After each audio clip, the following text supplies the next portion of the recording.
Over the last 30 years, the most cherished video games of old have spiraled into long-lasting franchises, telling stories through sequels and prequels that expanded on the tales that captivated players in their original releases. Many of these series evolved into legends of their own, creating a timeline of lore that kept their avid communities entrenched in the game's world. Few sparked more interest, more mystery, and above all, the imagination of the gaming world than The Legend of Zelda.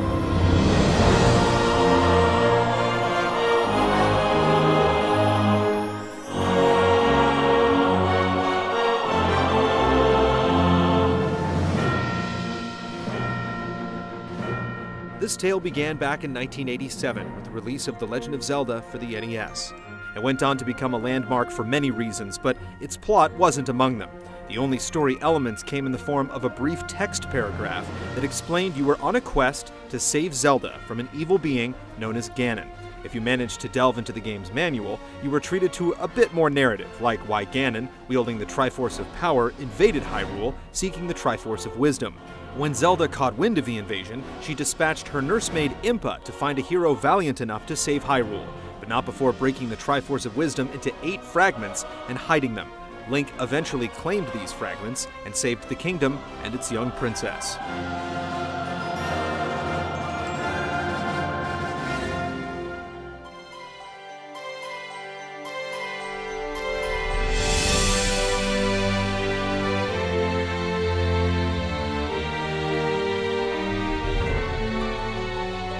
A little over a year later, Nintendo released a sequel, The Adventure of Link. From the game's introduction and manual, we learned that after Ganon was destroyed in the first game, Link set out to find the Triforce of Courage in order to awaken a slumbering Princess Zelda. Not the same princess from the original game, but an ancestor from an era long past. Meanwhile, Ganon's minions were out for Link's blood, which could be used to revive the Demon King. A few more narrative elements were sprinkled throughout the game, but much of the plot was again tucked away in the game's manual. The backstory here painted a broader picture of the Kingdom of Hyrule and its history, bringing to light a tale that transpired long before either of the two games. It felt like there was more to the chronology than a few lines of text. Nevertheless, Hyrule planted the indelible thought that there was more to it than initially met the eye, igniting the imaginations of countless travelers who would brave its monster-ridden plains.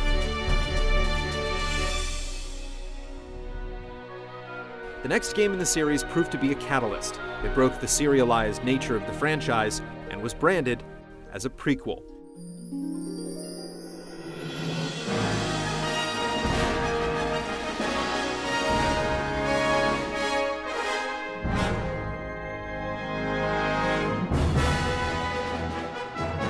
The new adventure put a heavier emphasis on the story, one which developed over the course of the game. Unlike its predecessors, players experienced the story simply by playing the game. A Link to the Past established much of the foundational lore the rest of the series would eventually draw upon, like the creation of Hyrule, the Triforce, the Master Sword, and the origins of Ganon. Given the information available, the chronology of lore in the Zelda universe appeared simple enough. However, Nintendo's decision to make a prequel, rather than continue in a serialized format, marked the start of a perplexing trend.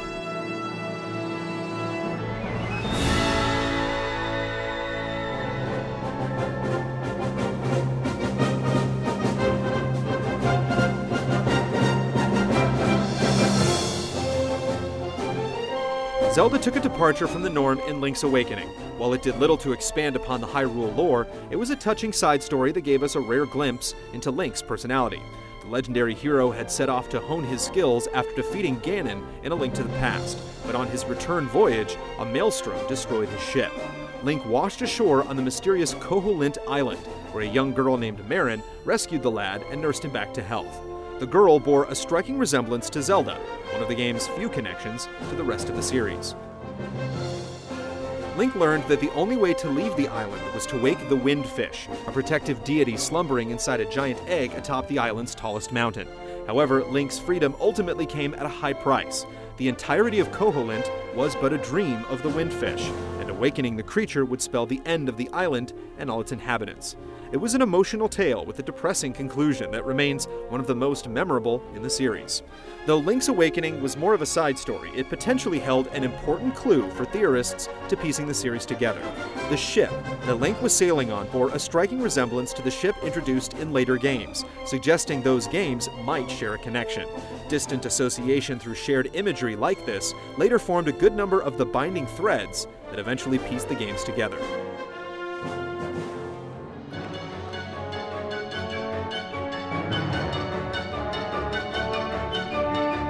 It was 5 long years before we returned to Hyrule.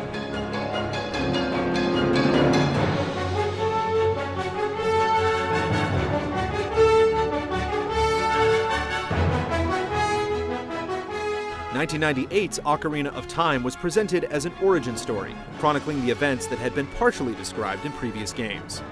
A young boy named Link set out with the means to stop the evil Ganondorf from claiming the Triforce with the aid of Princess Zelda, but their actions unintentionally triggered a sequence of events that ultimately led to the downfall of Hyrule. In the aftermath, Link gathered the courage to travel between 2 time periods in order to awaken 7 sages and obtain the strength to defeat Ganondorf once and for all. The Hero of Time's adventure provided deeper insight into the series' mythos. 3 goddesses created Hyrule, and when they departed, they left behind the sacred Triforce, a relic that could grant one's wishes. In order to protect such a powerful item from falling into the wrong hands, it was hidden away in the sacred realm. Ganondorf, king of the Gerudo, lusted for this divine relic, and eventually learned of its resting place. For timeline theorists, the battle to stop Ganondorf from conquering Hyrule and ultimately seal him away in the sacred realm appeared to fall in line with what was outlined in A Link to the Past. In the months leading up to its release, Nintendo touted Ocarina of Time as a Genesis tale, and this was further supported by both the game's narrative and instruction manual. No one realized it then, but Ocarina of Time's ending later served as the basis for one of the biggest plot twists in the series. In the game's finale, Zelda decided to send the time-traveling hero back to his original time period. The implications of this action weren't fully realized until later on, but that didn't stop some from speculating.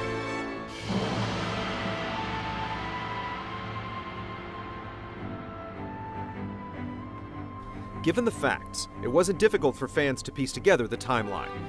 The Legend of Zelda was followed by Zelda 2, a direct sequel. A Link to the Past was a prequel to the NES classics, which was then followed by Link's Awakening.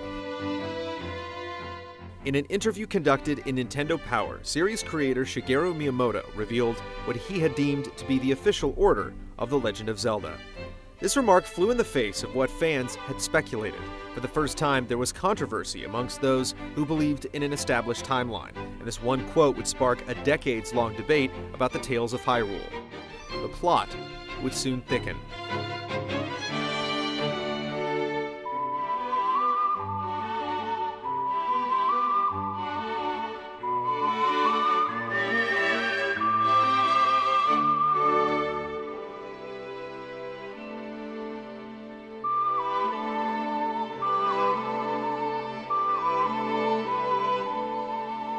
Like its name implies, The Legend of Zelda could be just that, a legend, a series of self-contained stories that drew from the motifs established by its predecessors. Many other franchises ended up following this template to give greater storytelling freedom to its writers and producers. By the early 90s, Nintendo had successfully built a franchise around Link and Princess Zelda. With video games slowly becoming a mainstream medium of entertainment, some players began holding these serialized stories to the same standard as those told in books, TV shows, and even film sagas. And Zelda was not spared. In hindsight, the creators of Hyrule failed to anticipate this from some in their newfound fanbase. Some of the series' most avid fans built on the legend, dedicating themselves to piecing together what they perceived as threads that tied the story of every Zelda game together in an overarching chronology, a timeline. These fans were eventually branded as timeline theorists.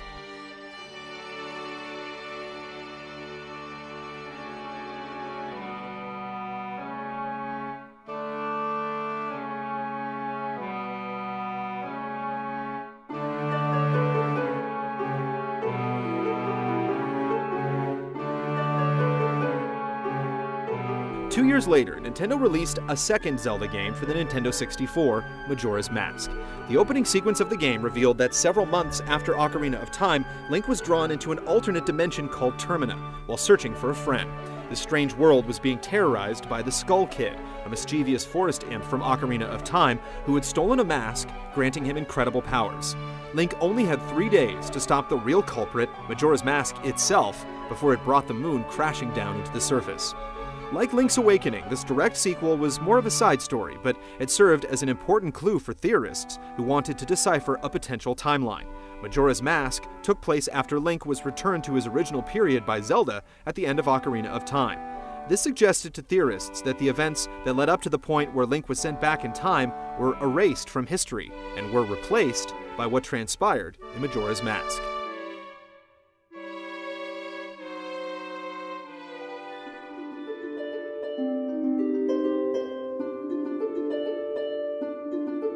A few months after Majora's Mask, we were treated to not one, but two simultaneous Zelda releases, 2001's Oracle of Seasons and Oracle of Ages for the Game Boy Color. Link was investigating the Triforce in Hyrule Castle one day when he was whisked away by the Divine Relic to the distant lands of Holodrum and Labrynna. Evil forces terrorized each land, and Link set out to restore order before they completely fell into chaos. Behind the scenes, Ganon's followers used the turmoil to their advantage and attempted to revive their fallen master.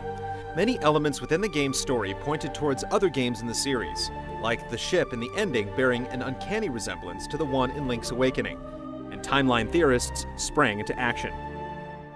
Since the Triforce was unified and in Hyrule Castle, the only two places where Seasons and Ages seemed to make sense were either after the adventure of Link or A Link to the Past, the only other times where the Triforce was complete.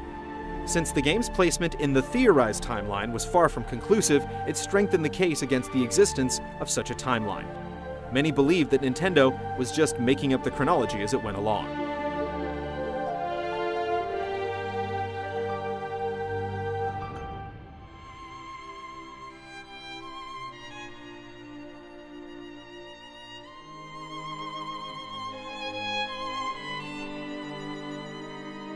Nintendo re-released A Link to the Past in 2002 for the Game Boy Advance, which included a multiplayer game called Four Swords. This new version of the classic Super Nintendo game contained revised dialogue that amended terms like wise men with sages, a more direct reference to Ocarina of Time. Nintendo claimed it updated the terminology in this version so it had a stronger connection with previous games. Additionally, Four Swords turned out to be a whole new game with a self-contained story. Link was on a quest to stop an evil wind mage named Vati, who was freed from his prison and was bent on destroying Hyrule. The plot appeared very simple and ambiguous enough that it could take place almost at any time by those who intended to build a Zelda timeline. However, series producer Eiji Aonuma made a comment that Four Swords was the oldest story in the series, and it took place even before Ocarina of Time. Until that comment, timeline theorists usually place the game at the end of their chronology.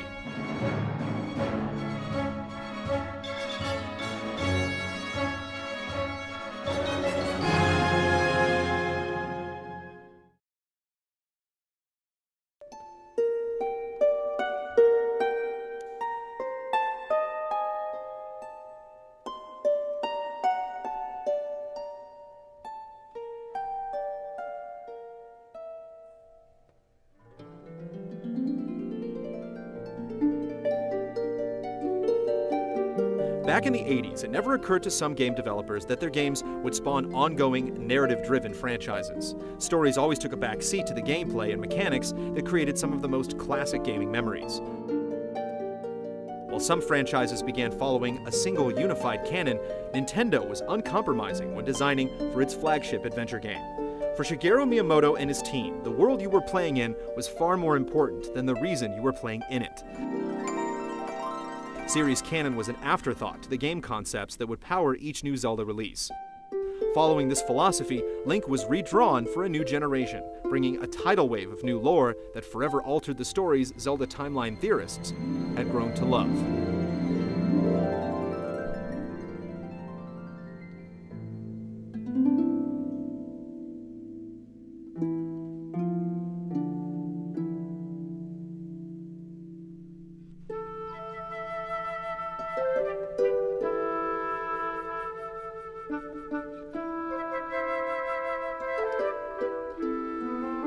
In 2003, Nintendo opened the floodgates and revealed The Wind Waker, and showed players a drastically re-envisioned Hyrule. Nintendo said that the game, which took place hundreds of years after the events of Ocarina of Time, told the tale of the downfall of the kingdom and the return of Ganon after being sealed away at the end of Ocarina of Time.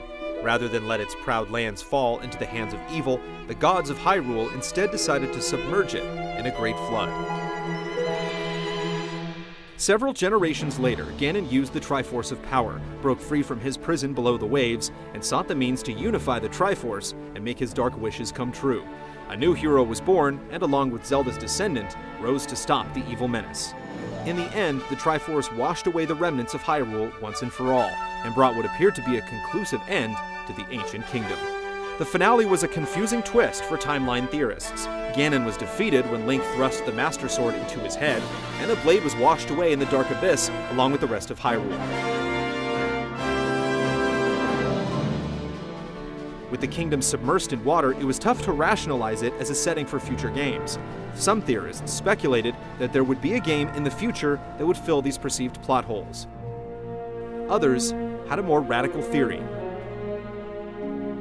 What if there were two timelines as a result of the events in Ocarina of Time? These theorists surmised that at the end of Ocarina of Time, Zelda sent Link back in time to the day they met. This action effectively created a second timeline, which continued with Majora's Mask. However, the princess in the future who sent Link back in time persisted in her own timeline. According to these fans, what transpired in her reality led to the fall of Hyrule and Great Flood preceding the Wind Waker. So which of these timelines, if either, was established as Zelda canon?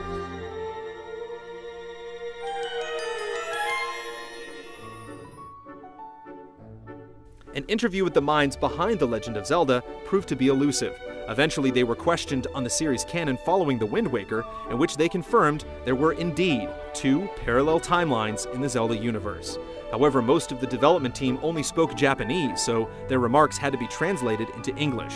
At the time, Nintendo of America had a shady track record with its localization, so some doubted the accuracy of their answers regarding these two timelines. 2004's Four Swords Adventures for the GameCube was a continuation of the story in Four Swords. Vati broke free from his imprisonment within the Four Sword, and it was up to Link to defeat the Wind Mage once again. After finally confronting the villain, Ganon emerged from the shadows and revealed himself as the true culprit. Teaming up with Zelda, Link thwarted Ganon's scheme and restored peace. The numerous references to Ocarina of Time and A Link to the Past made for yet another undecipherable puzzle for timeline theorists and made them question, once again, if an overarching timeline truly existed. Nintendo followed up Four Swords Adventures with a Minish Cap for the Game Boy Advance. The game was a prequel to Four Swords, revealing the origins of Vati. Given it was a prequel, it took place before the events of Four Swords. At this point though, given how little direct connection the Minish Cap, Four Swords, and Four Swords Adventures had with the rest of the series, some timeline theorists discarded these three games from their Zelda canon altogether.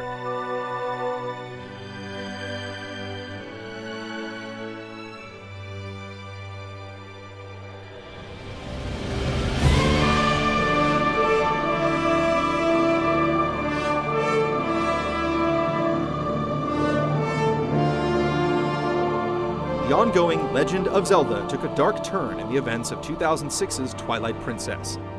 In the game's backstory, Ganon was banished to another dimension called the Twilight Realm, but generations later, he managed to break free. A new Link and Zelda joined forces with Midna, the deposed princess of the Twilight Realm, and the trio vanquished Ganon. Nintendo maintained that both The Wind Waker and Twilight Princess were sequels to Ocarina of Time, which, given the drastically differing settings of both games, made a single timeline implausible for timeline theorists. Supporters of the split timeline were vindicated when Eiji Onuma came forth after the game's release and confirmed once and for all that there were two Zelda timelines. The history of Hyrule forked in two different directions at the end of Ocarina of Time. The Wind Waker took place after the future events in Ocarina of Time, and Twilight Princess transpired in a second timeline created when Link time traveled and warned Zelda about Ganon, which averted the events of Ocarina of Time. The confirmation of a split timeline solved many of the problems that had stumped theorists, but the timeline placement of games like A Link to the Past and the original Legend of Zelda remained elusive.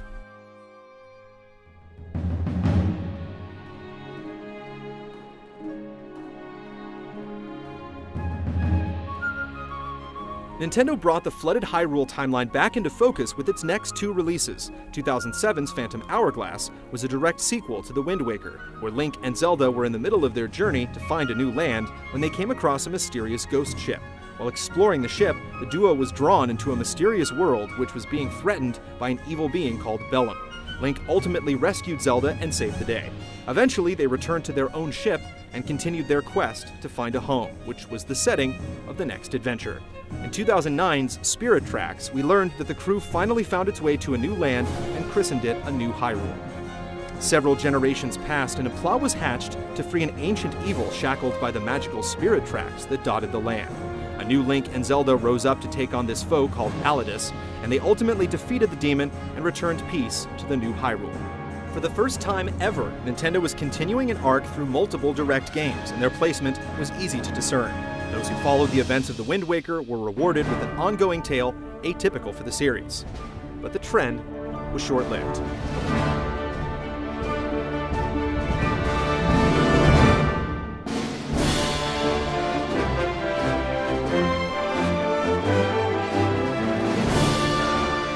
In 2011, Nintendo released the latest entry in the series, Skyward Sword. For a long time, theorists speculated where the game took place in their timeline, and some hoped it would fill in some of its gaps. The game ended up taking place at the beginning of the timeline, and served as the foundation for many of the events that transpired in the other games. Skyward Sword was the origin story for the Master Sword. Link forged the blade over the course of the game, and it ended up containing the spirit of his companion Fi.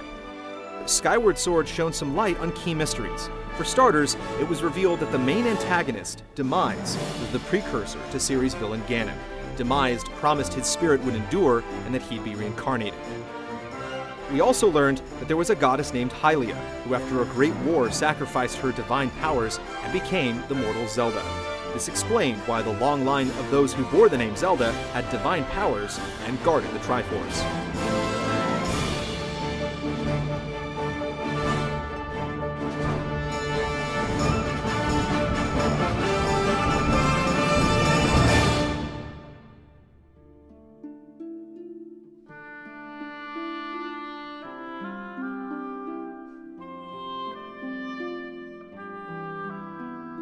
Skyward Sword marked the 25th anniversary of The Legend of Zelda.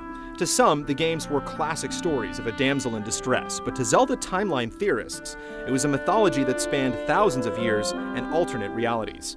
For decades, rationalizing Zelda's continuity was a daunting task for those who took it upon themselves to find meaning in what many argued were just discrete games not meant to construct a single canonical timeline. Shigeru Miyamoto's philosophy of putting design and gameplay before story made these games classics, but to theorists, questions haunted their experience with each new release. Was there an official Zelda timeline? How could it possibly fit together? Would the franchise live up to its name and be just a series of legends loosely connected by an enduring mythos? Would Nintendo ever reveal the truth?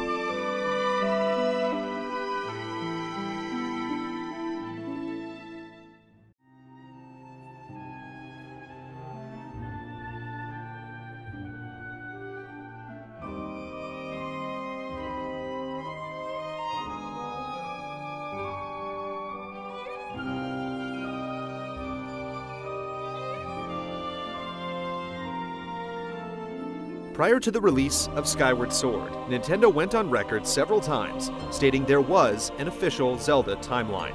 However, Nintendo refused to divulge its secrets and stated that leaving the chronology up to the imagination enriched the franchise. Then, in December of 2011, Nintendo released Hyrule Historia, a collector's book containing what it declared was the official Zelda timeline. According to Nintendo, there weren't just two timelines, there were actually 3.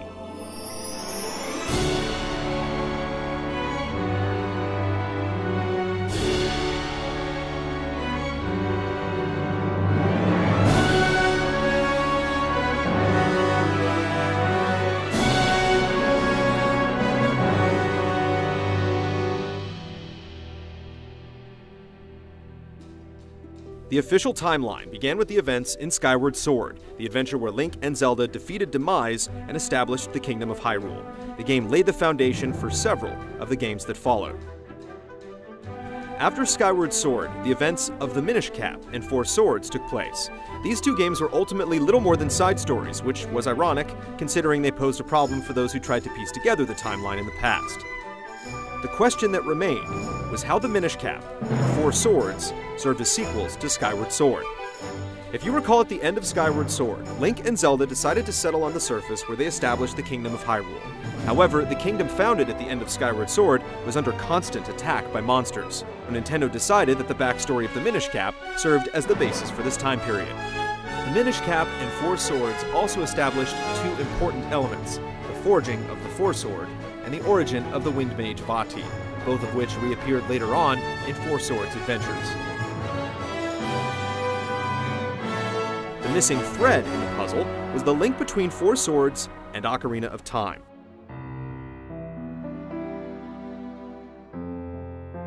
Hyrule Historia expanded on the story of the fierce war mentioned in Ocarina of Time, explaining it as a civil war that ravaged the kingdom after the events of Four Swords.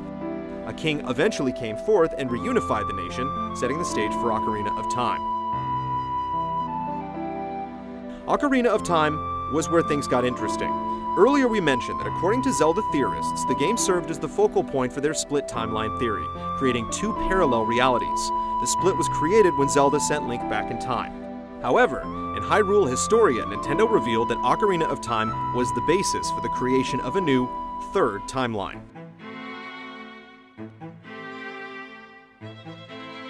According to Nintendo, during the final battle with Ganon, Link was killed. With nobody to oppose him, Ganon went on to obtain the unified Triforce. This served as the perfect setup for the events known as the Seal War, described in the prologue of A Link to the Past, a war where the Knights of Hyrule fought Ganon and his forces, while the Seven Sages found a way to seal the evil king. For a long time, the question of whether or not the events in Ocarina of Time could be interpreted as the Seal War was a point of contention for theorists. Nintendo finally found a way to accommodate the event when it created this third, Fallen Hero timeline.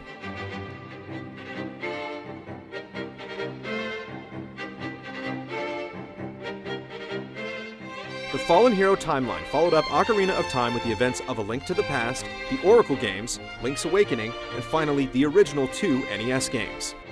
Theorists believe there was evidence to support this order, but definitively connecting the games wasn't possible without some new information provided by Nintendo. Given the imagery of the ship that Link sailed on in both Link's Awakening and the end of Oracles, some theorists had already surmised that these games were somehow connected. In the official timeline, Oracles of Ages and Seasons did indeed follow the events of A Link to the Past, as Link set sail for Hyrule. During his voyage home, he was shipwrecked, and the events of Link's Awakening followed. The last mystery that had puzzled theorists was how exactly any Zelda installment connected to the games that started it all, The Legend of Zelda and its sequel, The Adventure of Link.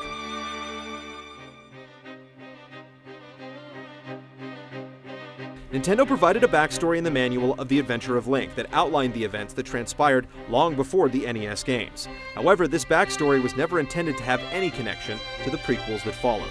Two major barriers always prevented theorists from conclusively determining their position in a Zelda timeline without additional lore.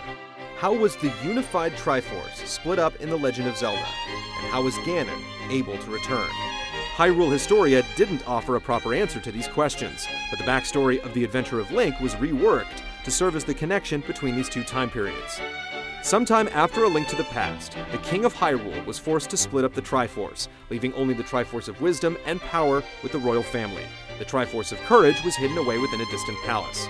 Ganon somehow managed to return and claim the Triforce of Power, and then began an invasion of Hyrule to capture the remaining pieces.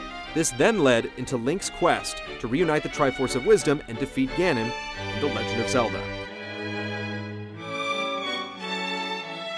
As for The Adventure of Link, it was always described as a direct sequel, so it made sense that it followed immediately after. That was the last game in this new timeline. For timeline theorists, the Fallen Hero timeline established a bewildering precedent for future installments. Within any existing game, Nintendo provided itself with a scapegoat since a timeline could be drawn where Link failed. It created almost unlimited possibilities for future Zelda games.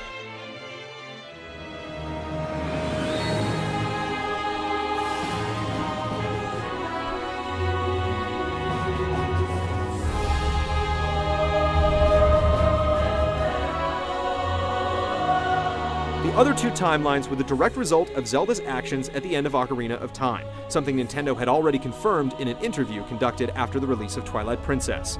Though fans knew this for several years, what exactly transpired in either of these timelines wasn't clear. One of these timelines followed the exploits of Link as a child after he was sent back to the day when he first met Princess Zelda in Ocarina of Time. These were followed by Majora's Mask, Twilight Princess, and Four Swords Adventures in a chronology commonly referred to as the Child Link timeline.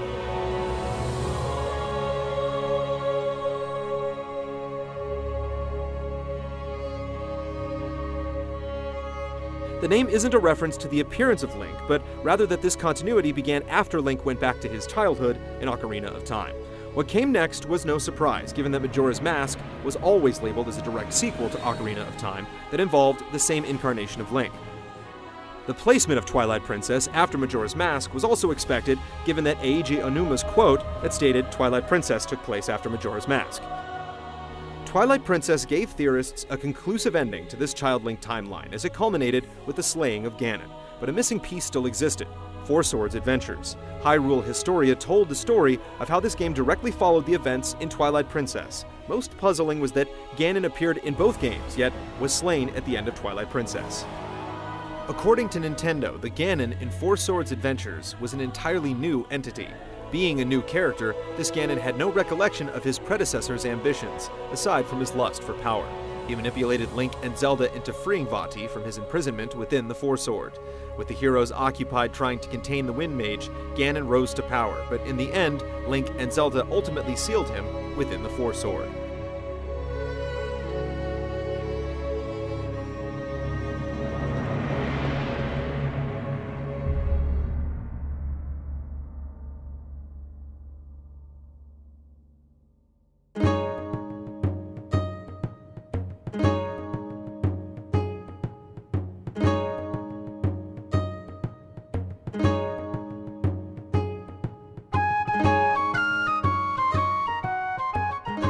The final timeline left to tackle followed Zelda's thread of the story after she sent Link back in time to warn her former self about Ganon's scheme to overthrow the kingdom. The events that followed were told in The Wind Waker, Phantom Hourglass, and finally Spirit Tracks. This branch of the trio of timelines was referred to as the Adult Link timeline because these games continued on after the exploits of Adult Link in Ocarina of Time. It was also the easiest to decipher for those who followed the stories. Zelda was left alone to oversee the restoration of her kingdom in the aftermath of Ganon's reign. Many years passed, and the menace, who had been sealed away by Zelda and the sages, managed to break free using the Triforce of Power. He threatened the kingdom once again, while the people of Hyrule believed the Hero of Time would return to save them. But the hero never came.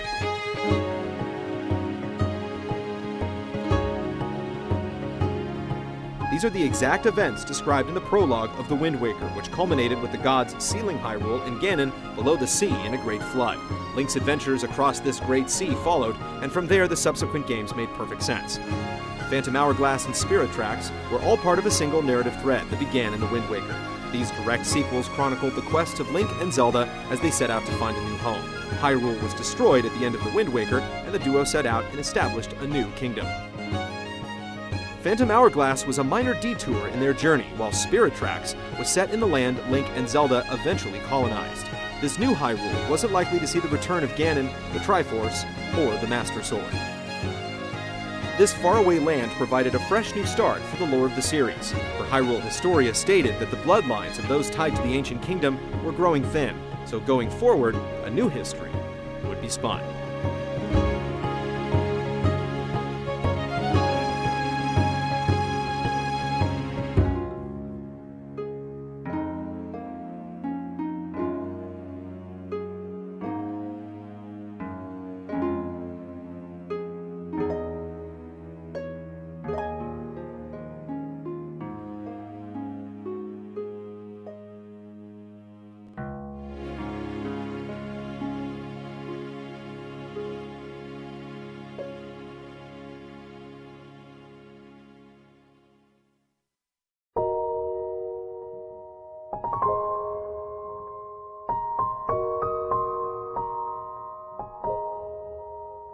Three distinct timelines. Skyward Sword, the Minish Cap, Four Swords, and then Ocarina of Time served as the point where the timelines diverged. The Fallen Hero timeline consisted of A Link to the Past, Oracle of Ages and Seasons, Link's Awakening, The Legend of Zelda, and finally, The Adventure of Link. The Child Link timeline was comprised of Majora's Mask, Twilight Princess, and Four Swords Adventures. And finally, the Adult Link timeline contained The Wind Waker, Phantom Hourglass, and Spirit Tracks.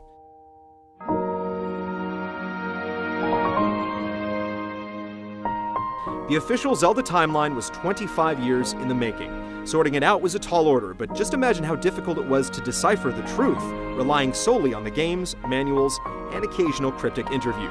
Decades of fan speculation on how the games fit together in a timeline concluded as the series creators filled in the blanks with brand new lore. This backstory in Hyrule Historia provided the final pieces of the puzzle for enthusiasts.